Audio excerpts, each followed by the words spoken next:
And so I have a little presentation today. I want to go over some of the basics of diabetes, and I want to do a case presentation of a person that I would say we cured from diabetes. And the purpose of this is to show you what it takes to effectively manage the disease without medication. Okay, so as I said, the outline of my presentation are three things. What is diabetes, typical treatment patterns for diabetes, and then how obesity medicine can potentially cure diabetes. What is diabetes? Diabetes is the inability of the body to absorb glucose due to increasing resistance to insulin. For those of you who take insulin as a part of your diabetes, I'm sure you can appreciate the fact that your insulin dose seems to keep going up, and that is because your body keeps decreasing its reactivity to the insulin. It reacts less to it. Insulin tells the cells to absorb blood sugar. This is a little cartoon of how insulin triggers these cells to absorb blood sugar.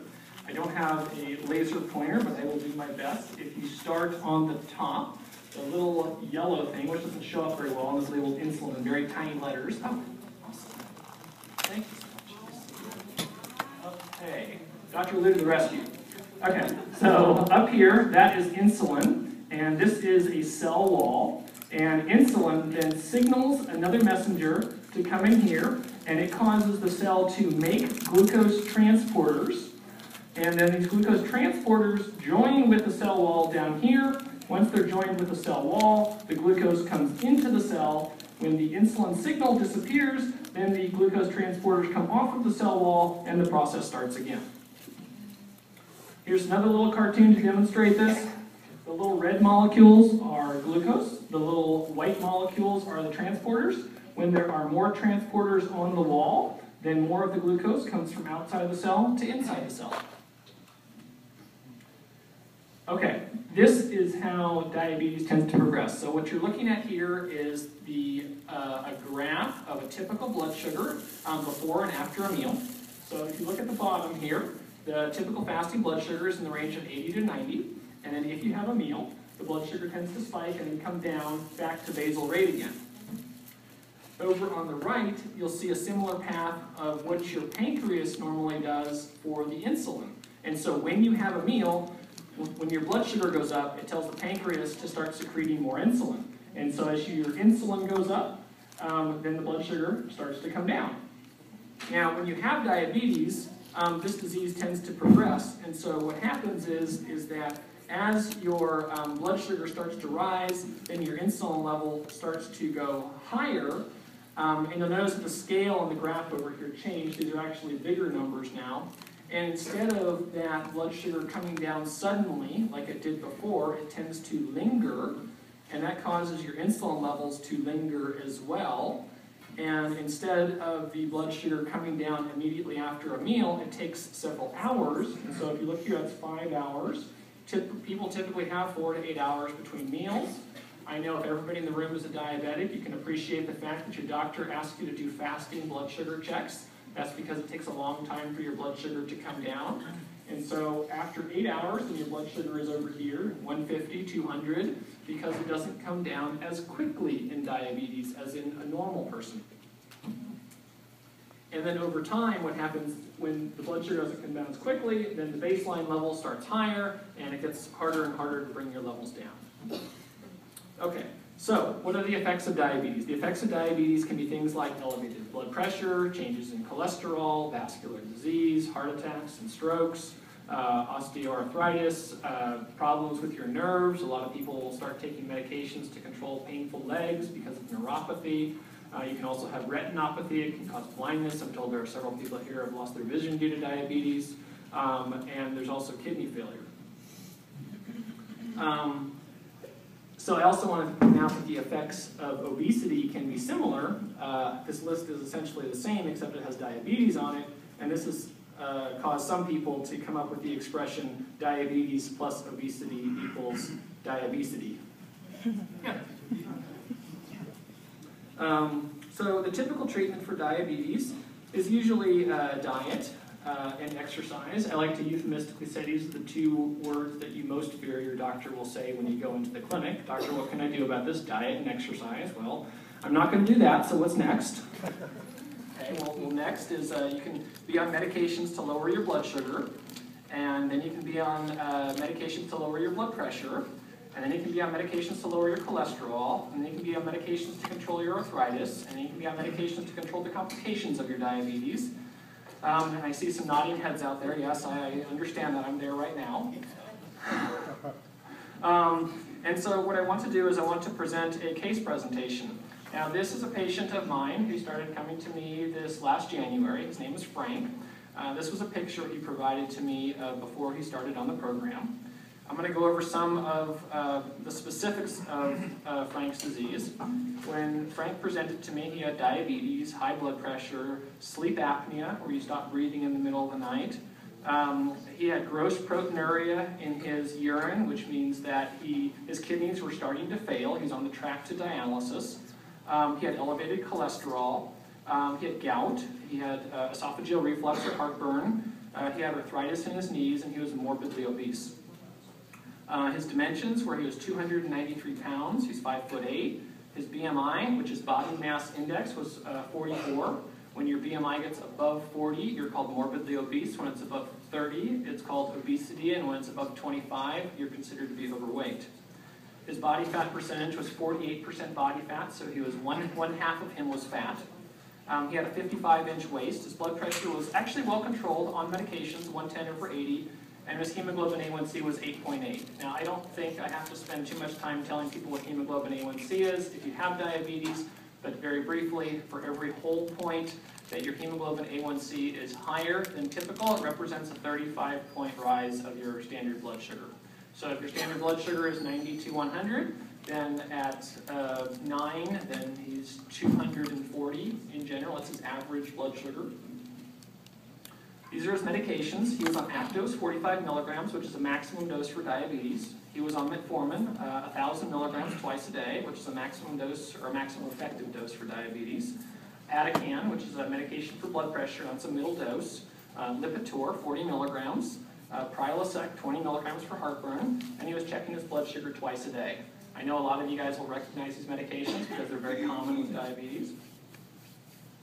I asked Frank about his habits. He said he doesn't exercise because his knees hurt too much. He can't work, or he can't walk.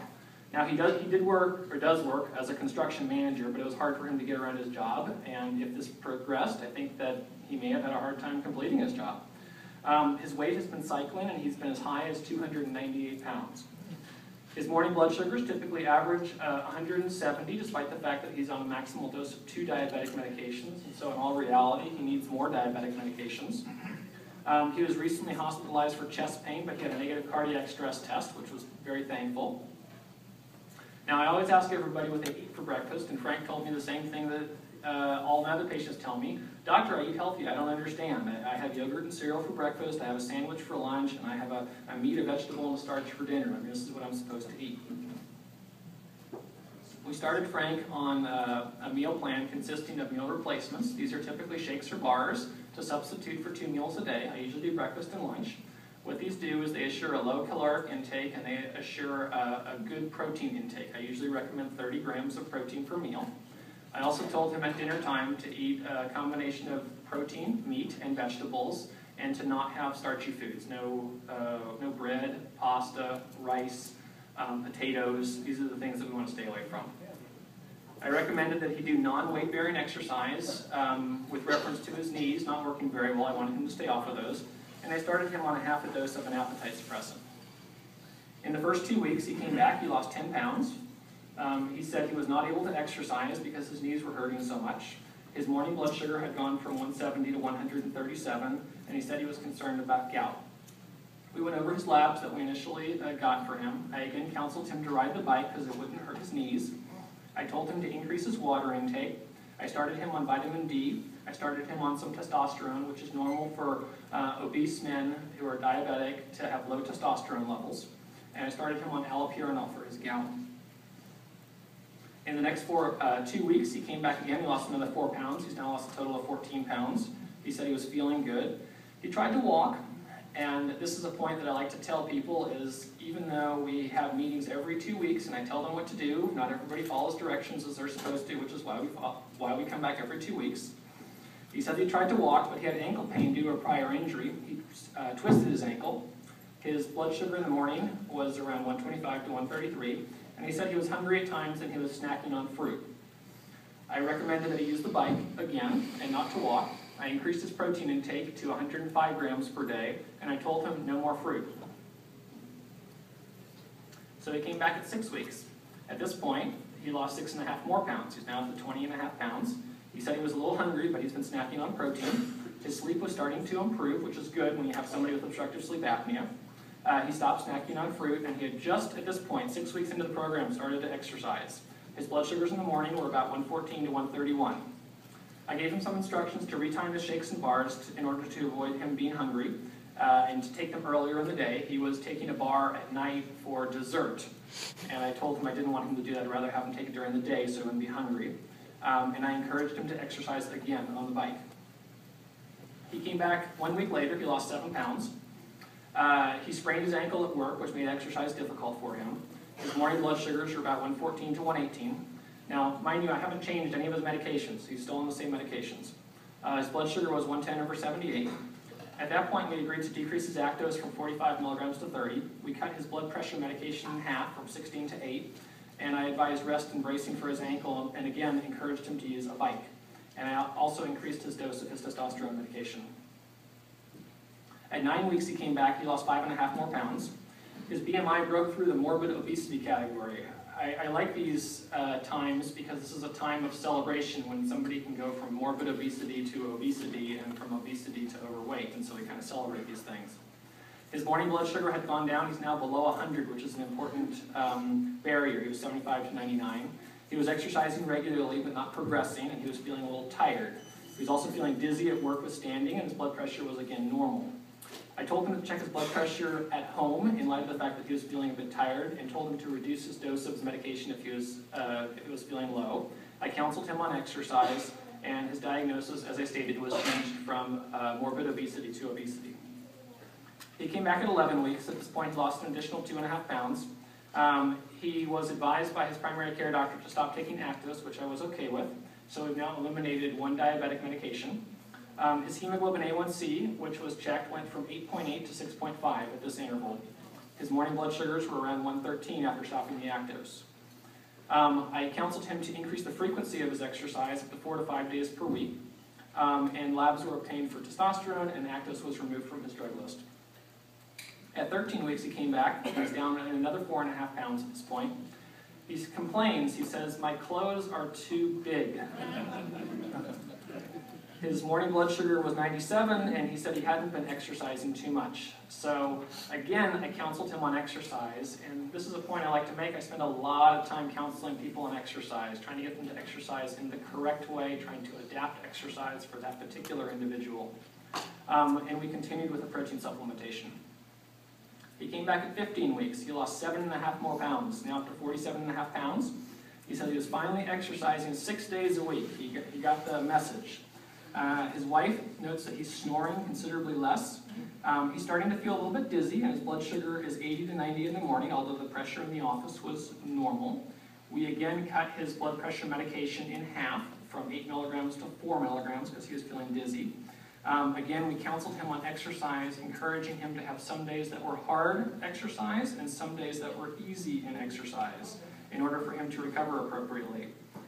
His obstructive sleep apnea had improved markedly. Came back at 17 weeks, and he lost an additional 3.5 pounds. We're over the 50-pound mark now. He's running on the treadmill at this point now. If you remember the beginning of my presentation, he said that his knees hurt too much to exercise, and now he's on a treadmill. So we have significant improvement to his arthritis. This was very interesting to me. I never heard this from anybody else. He'd been seeing his dentist for excessive plaque buildup, and his dentist commented to him at one of his regular checkups. He says, "You don't have as much plaque. What happened?" He says, "I cut out all the starches." He says, "Oh, okay, that works." His morning blood sugar was good. He said he was still feeling dizzy at times, and he was a little anxious at times. I counseled him on how to warm up for exercise. A lot of patients who come to me, I tell them to exercise, they head out the door and they start running. Or they get on the treadmill and they start running. And I said, no, you have to warm up. And you start slow and you increase gradually. I decreased the dose of his phentermine to a half a tab, thinking that maybe that was the problem with his anxiety. I decreased his blood sugar checks from, remember he was on twice a day, now it's 2 to 3 times a week. And we recommend to stop the Atican or cut it in half as tolerated if he was to make that determination at home after checking his blood pressure. At 19 weeks, he lost another 1.5 pounds.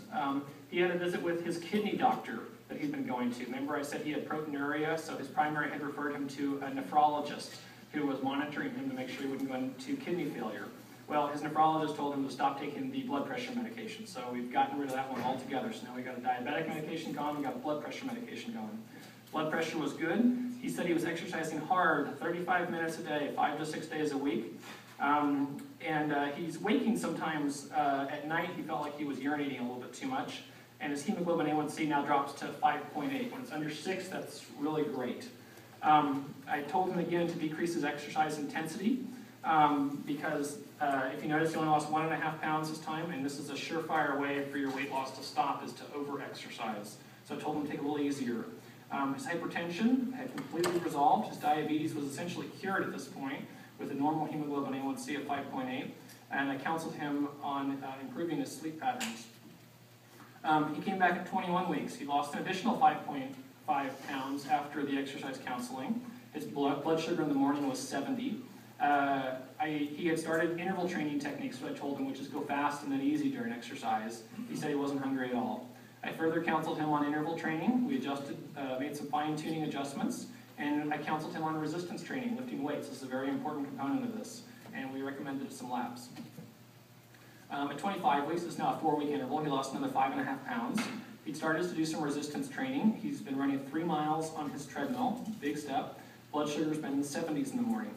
I further counseled him on strength training. I recommended interval training again, and I decreased the dose of his testosterone according to his labs. And back at 27 weeks, he's now down 7.5 more pounds. We're at 70 pounds. We added resistance bands to his workout. He said, at this point, he's 27 weeks into the program, he says, Doctor, I'm just kind of figuring out how to use my treadmill. This is an important thing, because not a lot of people know how to exercise, and each step is a little bit of a learning step to know how to do these things. He had stopped checking his blood sugar altogether. He just didn't feel like it was worthwhile.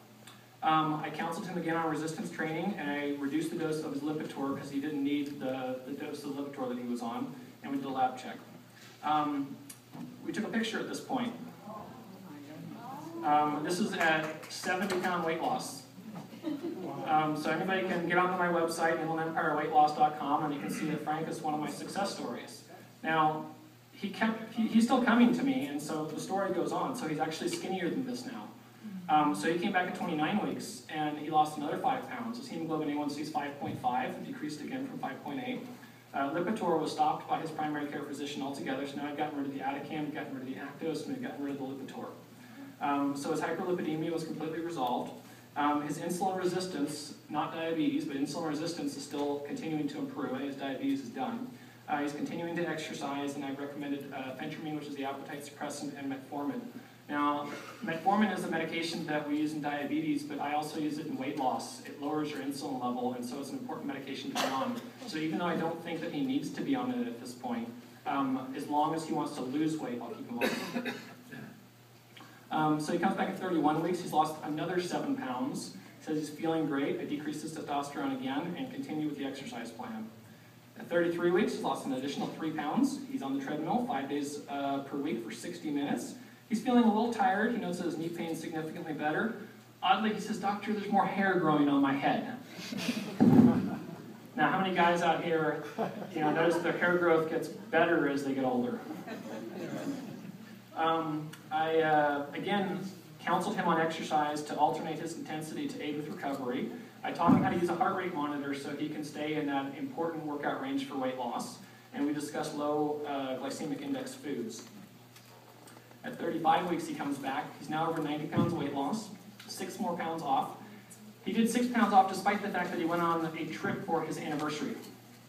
Wow. He said he started to use a heart rate monitor, and he decreased his exercise intensity according to what I counseled him on. So again, further counseling on heart rate monitor use and continue with exercise, metformin, and phentermine. Came back at 37 weeks, he's down 2 more pounds. He had decreased his exercise intensity. He notes that he's still physically shrinking. This is important because sometimes when people come back and they only lose a little bit of weight, you can add muscle mass, decrease fat mass, and your size will physically shrink. States that his goal is 180 pounds. I think in high school he was 200, so we're getting up around high school weight now. We re-increased his testosterone dose. I told him to increase his workout intensity. He may have decreased it a little bit too much. And I discussed exercise videos that he could do at home so he could continue with his exercise regularity, and counseled him again on the use of the heart rate monitor. At 39 weeks, he lost an additional 3 pounds. He's now at 96.5 pounds. I believe this is our last slide. At this point, he's no longer obese, so he's now crossed over from morbidly obese to overweight. His pant size is 34. It was 55. He said that he was starting to do sit-ups and he might have pulled an abdominal muscle. So again, I congratulated him that he was no longer obese. I counseled him on how to integrate protein into working out as to avoid injury and to stimulate muscle growth. We discussed form with both sit-ups and push-ups since he was starting to do those things. And again, we discussed a resistance training technique. So the results are his diabetes was resolved, his hypertension resolved, his arthritis was significantly improved. He was running on a treadmill. His gout had resolved, his obstructive sleep apnea had resolved. His cholesterol problems had resolved, his dental plaque problems had resolved, his heartburn went away, he had improved hair growth, he was feeling better, he learned how to exercise, he's learned how to eat, he has a 34-inch pant size, his wife started our program, and he continues to lose weight. I probably have a visit with him next week. Any questions?